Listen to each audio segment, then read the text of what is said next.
Maju gigi ngadi-ngadiku. Maju bareng. Ampiyakin kaya wong Jawa. Kerubungan kaya menjangan mati. Iki swara kenembang.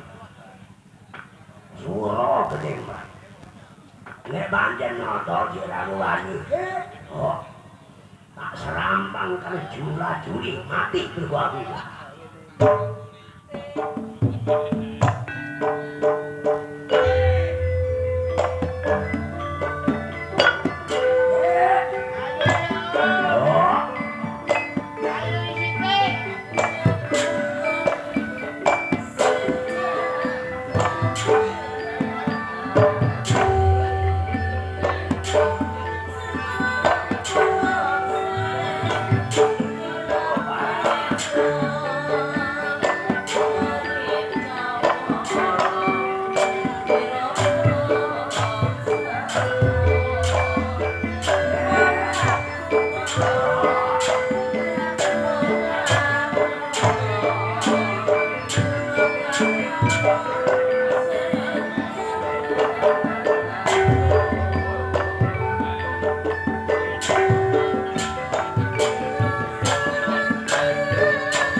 Aku prajurit saka negara Ngamarta. Jenengmu sapa? Ayo aja gelem sawet. Ya aku Raden Klodorbraya.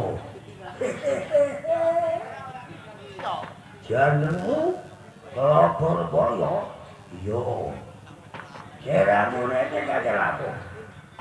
Ya iku nemoni karo prajurit saka Himantaka. Apa kon prajurite Prabu Bumiloka? Oh, ora sesuk semenjang Minarsa. Ini yo. Timbangane perang kanggo lawan. Timbangane perang kanggo grok. Kuwi becik garingan. Mergo dalane si waktu wis gawe leren patune mbok tambak-tambak lho kok gak ngerti waras. Ayo jotosan garingan. Ngejak jotosan garingan. Yo. Aku dhisik. Apa kon sih, Dik? Yo. Aku dodol wani, tuku yo wani. Kok nek ngono aku sing dhisik, yo sak karepmu. Wis kondisio ilmu-ilmumu rapalan kabeh, aja mesti rapalan. Lembu sikilan yo rapalan, kabeh rapalan. Ojo kate biyu. Tak jotos yo. Yo. Jotos iki. Sak karepmu ora milih. Dodo yo monggo. Wis. Sirah yo monggo.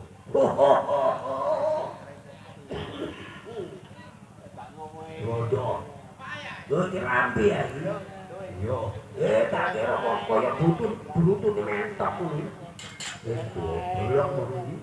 Ayo wis. Siagano toto, ilmu-ilmumu. Adoh dadamu mungker batamu. Wah, rasa. Lho, mosone gak rasa. Diganti aku. Yo. Kita arep-arep. Yen pancen nyoto siramu rumit. Saka keraton Himantaka. Wis saiki rapal-rapal ilmu. Ilmu apa sing duwe kok tak blokek dadamu. Mungker batamu. Iki sing dodo tipi wis mbayang aku kesuwen. Lah aku wedi aku. Gini. Yen pancen ayo tak kesuwen. Loro. Apa? Ya, loro.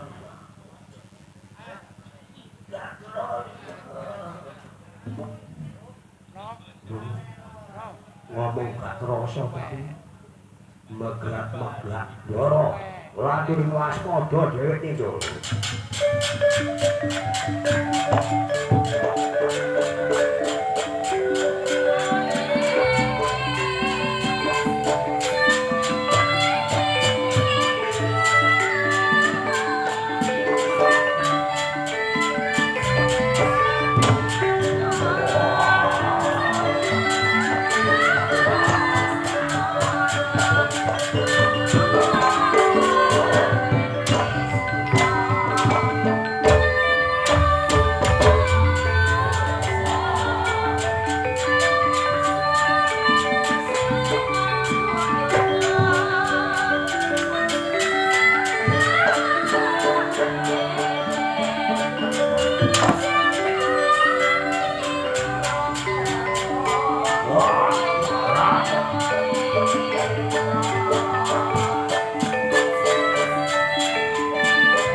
Adi, siramu kena apa kowe nututi harmun kata.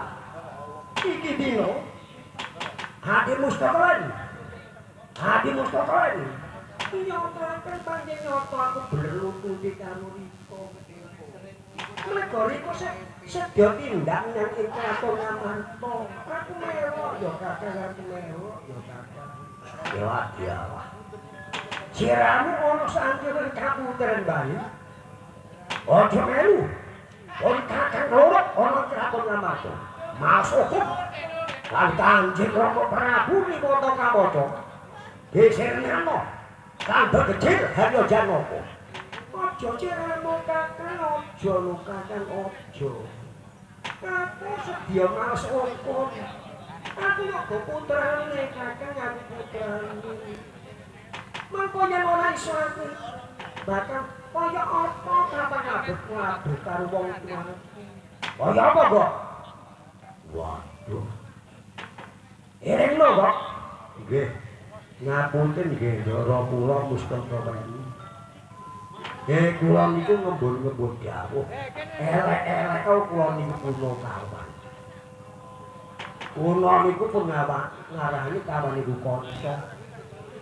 Kula niki jarwani karo dhewek ning estu-estu.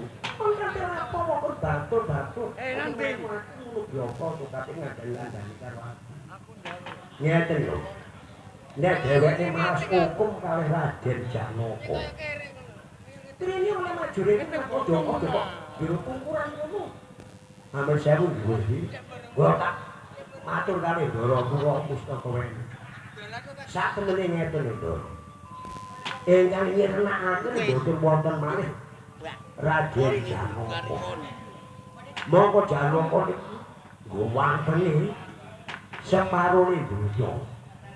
Ojo kanthi mbok kandhane aku gak dibutuh karo menungso sing ganteng-ganteng ora. Kon mlayu. Lho, goro. Aku manjak. Ngene upama kok belum enak ngomong kok ngono. Belum dicek ya ngomong. Ojo kanthi ngalang-alangi karo aku. Senadyan to kaya apa jek jumbo ganteng kok kaya apa. Aku gak kebinge karo Janaka. Waduh. Terus ya napa? Ojo melok-melok aku tak dolek kraton Ngamata Dewi manggon ana ing Depok Pertapan mikir apa. Adi, iki dino ojo melok-melok ya Dik yo. Bocah kang tanggumu yo. Tak manani yen kena tajum sarana becek, tak jujunge karo Janaka menyang tanganmu. Yen pancen ngono siramu sedya nyirnakno kelakuane bekecil karo Janaka. Kok gak katanya aku sing ngerti. Aku kepingin lho karo Janaka mateni kepingin. Waduh, ya. Yes, bro. Kaya apa kok? Bon. Boten cocok. Wong wedok sinten sing mboten kebimbang karo Janaka. Monggo jina niku bojone niku mboten ditungi ndari. Seketi pondol siji niku padha kebimbang karo Janaka. Monggo dhewe pun melok-melok. Ndara kula Prabu Maningan. Aja kate ngino karo aku. Aja kate ngino. Juno. Nanti paramu aku pengen ngogo getihmu keparaku.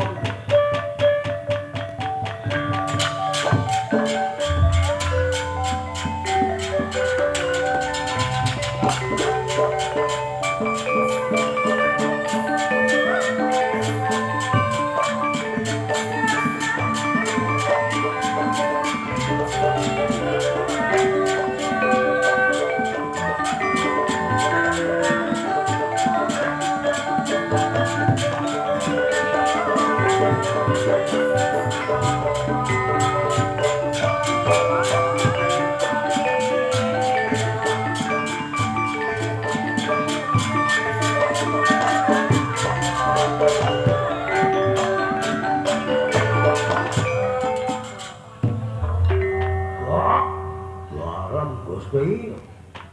Benten napa nimbali malih kali kula. Napa sing langkung prayogi menika menapa? Dhewekne Gusti Kul Prabu Bumi Luka. Napa boten bojong kemawon kalih rayi panjenengan Dami Dewi Mustaka Wati. Ora kok iku wong iku kok tak kandhani. Kaya-kaya ora tok angkot anting senajan to manut wanita sing wong iku. Ya terus sok napa? Tak jogone ana ing kantor. Menawa ketok kelebate, ayo Janaka tak gomong ing kantor. Tak jejuing ana ing kraton Bima Himantaka. Wah, iki angel. Nggih ngoten, monggo kula aturi moga kegono.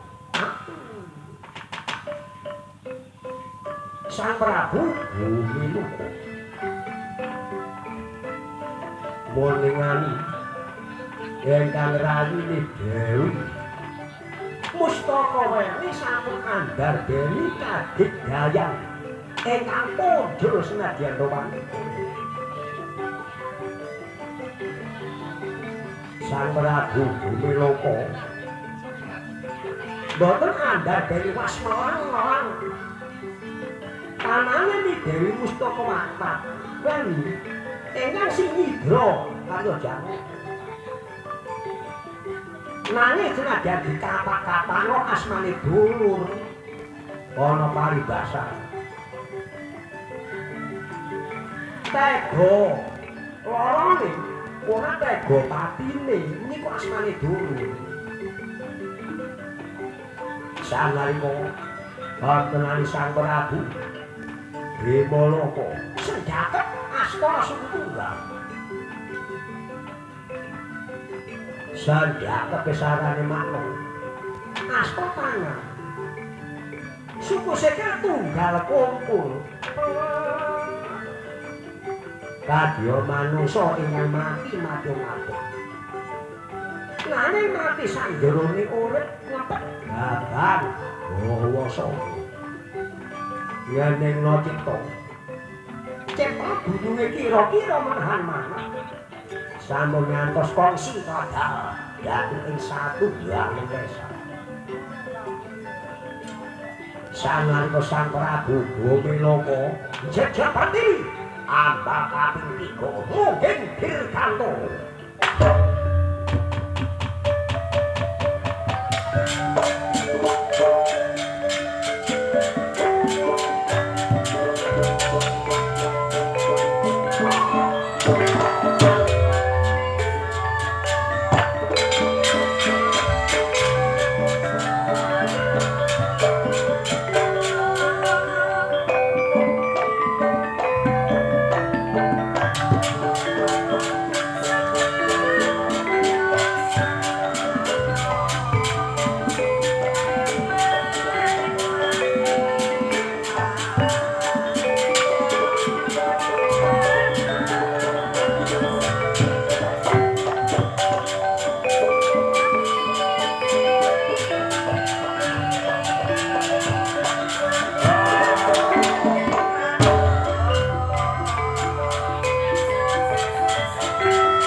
Yoni Dewi Mustaka Weli.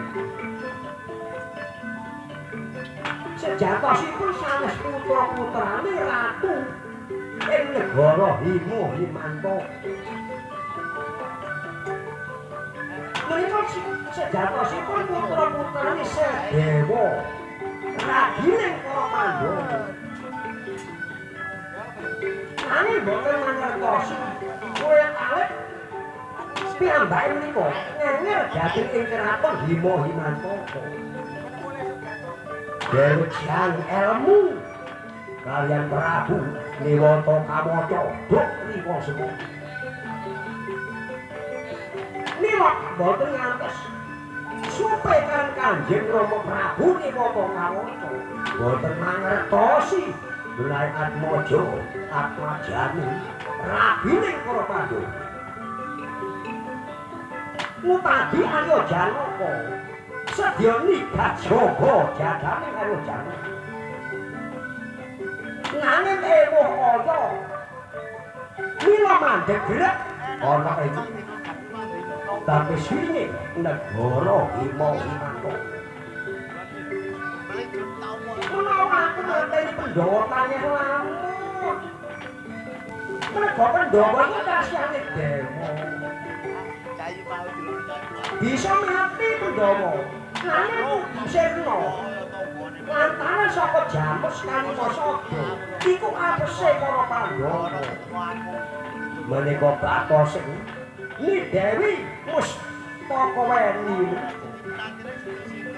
sanalika raga yen papes kirang sipane wanita ger Gatotkaca ingkang membo rupa.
Dewa jagat Sang Hyang Bingapara Dewa Yobata iku pancen nyata ora ngerti menawa aku iki wong wadon yaiku putrane Kanjeng Rama Niwata Wakawasa ya aku Ni Dewi Mustakaweni yen wis aku dadi putra Pandhawa tak sowan menyang ing yaiku perenging ana sanjerane sing jaga gedhong pusaka. Lah mongko sing jaga gedhong pusaka iki garwa-garwani Ratu Ngamarta. Prabu Puntadewa karo garwani Arya Janaka Wara Srikandi. Yen aku semebol tak jaluwe tak jabung alus tak jala sutra yen wis ketemu ana tanganku Jamus Kalimasada gampang patine para Pandhawa.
jagat sang yang binatoro dewaya bathara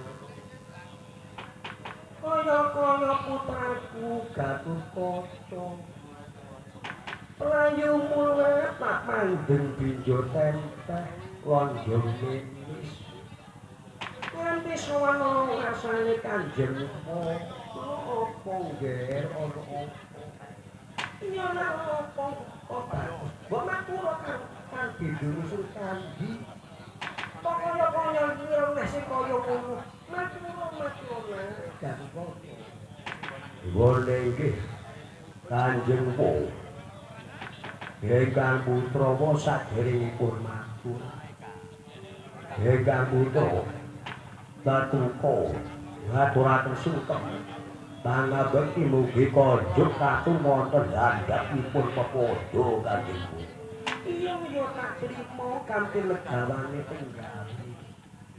Ora liwat ijo pangestunipun tanpa ngono anakku Gatotkaca. Sewu kapundi yo. Yo Bidi Kulawara sing kandi ingkang putra Gatotkaca ngaturaken sembah pangabekti Kanjeng Bidi. Ya tak tampa pangabektiku ora ana puja pangestuku ya tanpa ngono. Wone iki sewu kapundi. Ingkang putra ingkang menapa ngantos nderomos pelayu kula binjo tempeh. Lonjong memis keringet kula ngantos rererian. Ingkang putra menika sejatosipun saking dempet pertapan mukir rastawu Kanjeng Wa. Ana apa? Apa siramu diutus karo Kanjeng Eyang? Mboten. Ingkang ngutus menika disepuh Pandhawa Kanjeng Wa Punta nggih ngutus kaliyan kula. Kanjeng Rama inggih ngutus kaliyan kula. Kanjeng Paman Janaka kaliyan kula Sedewa inggih ngutus kaliyan kula. Diutus apa nek diutus apa? Hampir 1000 nggih wong. Ingkang putra menika dipun utus sowan wonten panjenengan dalem. Awit Kanjeng Wa ingkang jagi wonten gedhong pusaka. Pusakanipun isepuh para Pandhawa. Ingkang putra menika diutus kaliyan para Pandhawa supadosa ngasta pusaka jamus kalimasada Kanjeng Wa. Awit menapa boten saged rampung anggonipun bangun memangun candhi Sabtoharga menawi boten dipun tumbali kaliyan pusaka jamus kalimasada menika Kanjeng Wa.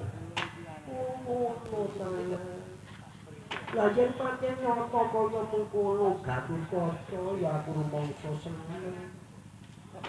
Kaya elek nandhang rampung-rampung anggone bangun candhi Sabtoharga.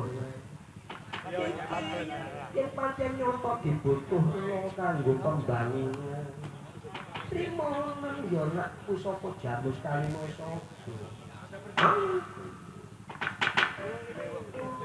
Dan Jabung Alus Kajala Sutra kaliyan Raden Tekuko ya Raden Gatotkaca sejatosipun Dewi Mustaka weni asmane Gatotkaca nanging boten mangertosi lantaran jambe ngompi naruh lawan Gatotkaca boten wonten sesek sembiripun. Sinareng Dewi Drupadi pondhok pusaka penindih ana ing kraton Ngamarta. Den paringaken kan Gatotkaca tanpa panik jejak berdiri abad kaping 3 mungkin Dirganto.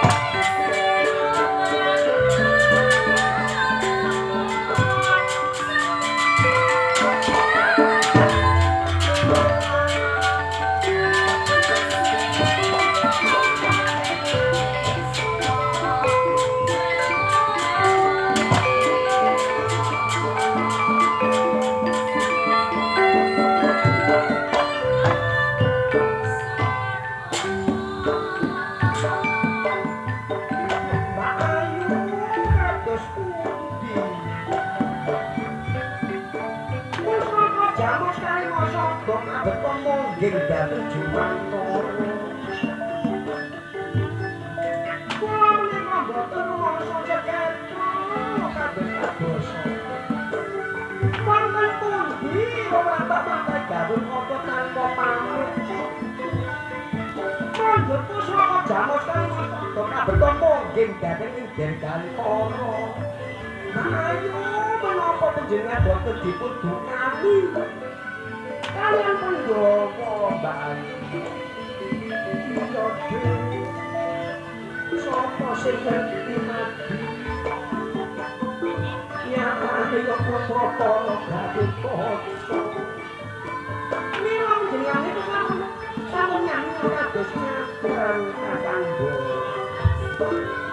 Yen kaya mundur dhewe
Gatotkaca tanpa pamit. Sampun mondhok pusaka lanjut mungging Dirgantara. Menapa menika mboten dulat mata menapa mboten malih. Iya, Dik, yen kaya mengkono tutupana Dik. Mengko sirahmu karo kowe Kakang. Didukani karo Pandhawa. Nuwun pamit Gatotkaca. Laren tak jumparing kelarekon.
Para Srikandi. Nglingga pusaka. Paparing saking Arya Janaka duk rikala semana. Tau meguru jumparing kang Arya Janaka.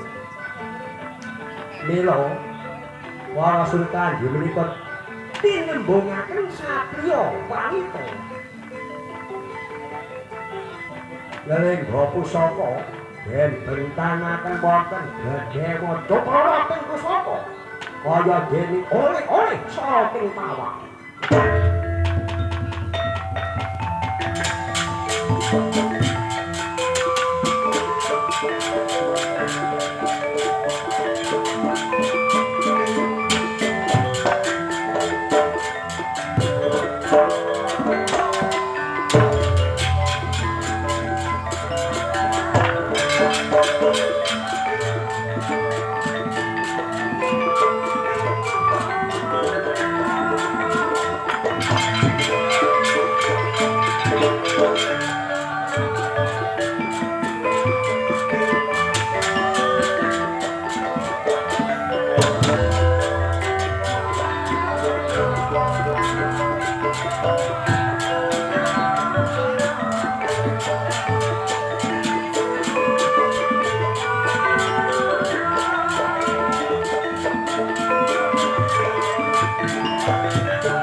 Utamaning kabeh. Sora kita dhewe wong cilik. Utama-utama takon jarine wong lanang. Ngocolaken brajane tan sisih. Ngocola tegese balano, braja gegaman. Tan sisih ora luput.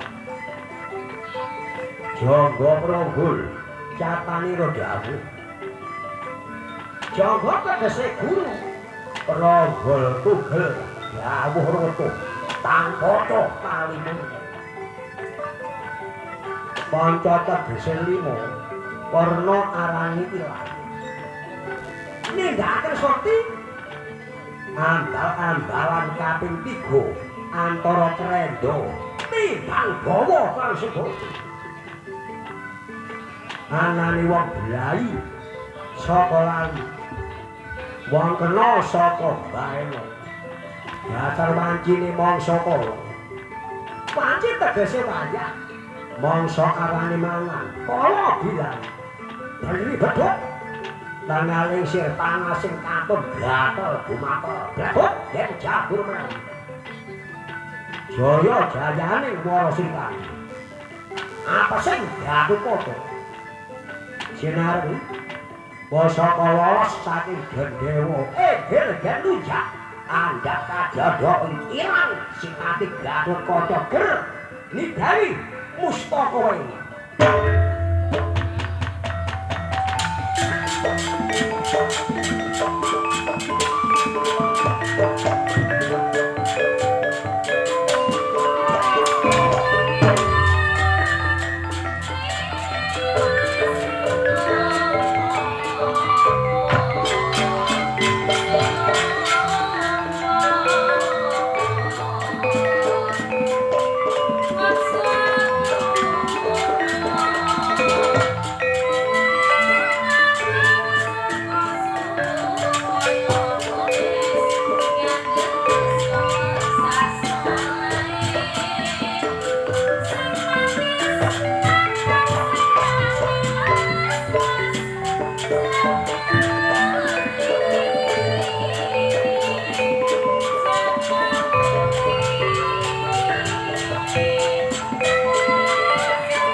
diwapak ing anak Gatotkaca. Duratmaka kon wani nyidra pusaka penendhe kraton Ngamarta. Mongko siramu manadya kok cilungin wis jajal majorene legane ati. Nanding ana garwa-garwane Arya Janaka. Nidai para Sri Kandi. Yen pancen napa siramu lho kok nglari terus kono. Endi bisa aku nututi karo awakmu? Yo, Kakang Pandhawa. Kula nyuwun Gusti Samudra pangaksama. Kula menika dipun cidra wonten lebete gendong pusaka. Niki kados pundi, Kakang? Kados Kakang.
Kesalahan kula dhewe. Kula niki nyuwun ngenger kabeh poso kula boten luput kalih menawa Ndara. Nggih, Ndara. Dhewe kok mendel kali arek apa? Sinten sumrek salah reyan ku sinten? Makdi karo bapak. Sak ora-orane patok-patoke Ndara. Ya wis kaya ngene iki Makdi. Saka kayangan banjur mudhun menyang Recapada ndoleki bapak. Aja dituduhno kuwi wadih. Mengko yen para dodono dondongane do ngambrak gak karu-karuan rahasia ya kuwi iya Makdi. Keripik gedang kudu ketelo mati dhek edan nek padha kosong. Iya ayo ngaso sak untara mergo awakku watuk gorokake kaya apa. Ayo njaluk pangapura karo bapak murah. Iya tuli njane. Ya apa maneh. Wis yo awak kaya ngene. Iya ya apa maneh. Iki ana nawala makde. Saka bapak lurah. Ya iki kok cangkring wae. Iya wis gak tau. Ya apa wong njane wong kono ya ngono ya apa apa iya tak wacane ya mati iya kabeh